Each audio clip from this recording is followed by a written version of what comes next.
Hello and welcome back to my Cozy Museums in Clay County series. I am Quainton Cozy KC, the host, Lainey Renee, and we are in Kearney right now. And the first thing we're going to do is we're going to go to downtown Kearney, Missouri. And I'm going to tell you a little bit about the Kearney Historic Museum that's down there. So when I first was kind of like looking at museums and, trying to explore places that maybe I had never been to or I hadn't been to for like a really long time, something like that, I was like, okay, Kearney was first on my list. And of course, I was like, well, let me just go a little closer to home, right? So I did the other ones. But now I'm in Kearney.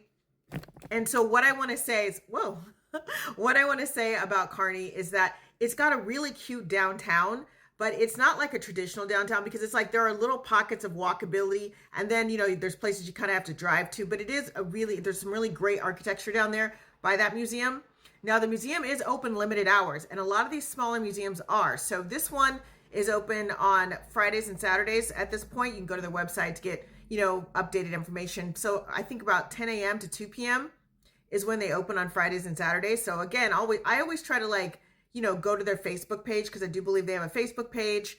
And that'll kind of let you know whether or not the museum is going to be open, if it's going to be extended hours, all that stuff. That's just a great rule to follow anytime you're kind of on this quaint and cozy journey, because a lot of times the museums are smaller and so there are less volunteers there. So just kind of, if someone gets the flu or a sick kid or something like that, that can kind of change the plans of your day. So always kind of check in on their social media before you kind of like venture out. That's kind of like my Aunt Lainey advice. Okay.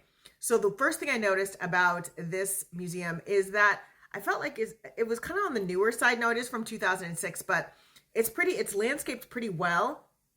And there's beautiful things. Like I started off taking pictures outside because they had like this beautiful memorial kind of statue in the front.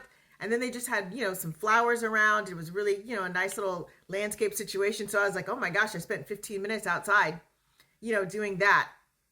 And so then when I came into the building, the staff, answered the door and everything. And the staff person was so knowledgeable. Now, there was another patron in there, but I think it was like a local patron. And he was kind of like schooling the staff member a little bit like, now, these machines were made. And I love those kind of townspeople because they know all of the history of the town, right? Or they know where to find the history, all of that stuff. So it's really cool. They have they have lots of exhibits. Now, it looks smaller on the outside, but when you walk inside, it's pretty spacious.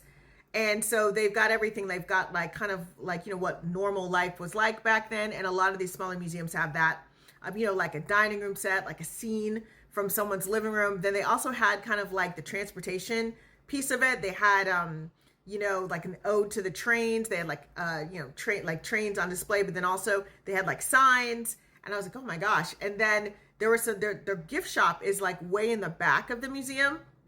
So that was kind of cool. And it's pretty spacious and everything. And I was like, okay. And some really cool things in there, some cool little books, some cute little, tchotchkes, all that stuff. And then they also have a lot of machinery in there as well, not in the gift shop, but like around the museum.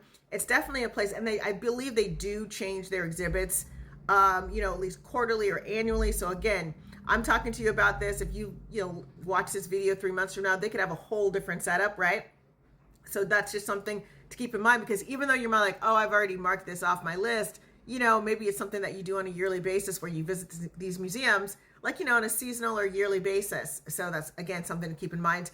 But I really did appreciate how they had a lot of old machines in there, and the staff member kind of knew, how they worked and and he was able to tie in the history of the museum. But I also liked how they give you the option. They're like, hey, do you want to walk around first and then ask us questions, or do you want a guided tour? Like, how do you want to do it? I really liked it because everyone is different. Some people want a guided tour from the moment they walk in. Other people are like me. I just kind of want to look around. And again, I asked, hey, can I take a couple pictures? He's like, oh yeah, sure. Because I always do like to ask that. You never know.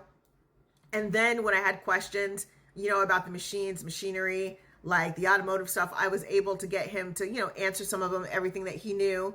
And and I think the townsperson he was kind of on his way out as I was, in there asking questions. So he was able to answer a couple of them as well. So definitely, to me, a cute little town. Now, I happened to go, during the Tulip Festival that happened this past spring. So I would say Kearney because there's other cool stuff going on there. There's the Jesse James Museum that is there as well. And I'll talk about that, the Birthplace Museum, in another video.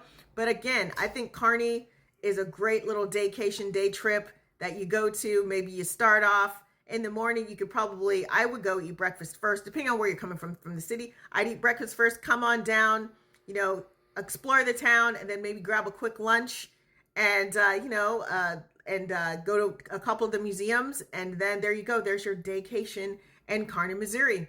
Okay, take care, everyone, and I will be back. You can find me on quaintandcozykc.com. You can also find me on Instagram under Quaint and Cozy KC, YouTube under Quaint and Cozy KC, Facebook under Quaint and Cozy KC, and of course, you're watching this on the Tickety Talkety. Okay, take care, everyone, and I'll talk to you soon.